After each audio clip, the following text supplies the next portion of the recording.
দেখো বন্ধুরা, আজকে আমি ভাজবো কুমড়ো পাতা। তার জন্য দিয়ে দেবো কড়াইতে তেল, দিয়ে দেবো কালো জিরে, কাঁচা লঙ্কা আর পেঁয়াজ। পেঁয়াজ আর লঙ্কাটা ভাজা হয়ে গেছে, এবার দিয়ে দেবো কুমড়ো পাতা। এটাকে আমি কেটে ভালো করে ধুয়ে রেখেছিলাম, এবার এটাকে দিয়ে দেবো।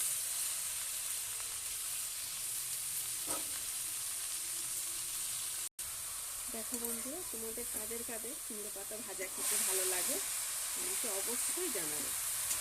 আর এটা তো শাক সত্যি আমারও খুব ভালো লাগে। কুমড়ো পাতাও তো একটা শাক।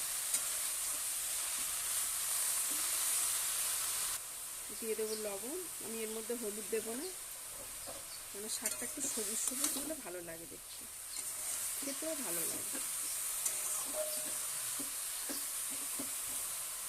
হয়ে গেছে আমাদের কুমড়ো পাতা ভাজা। এর মধ্যে দিয়ে দেবো অল্প একটু চিনি, একটু স্বাদের জন্য, মিষ্টি হবে না, ভালো লাগে।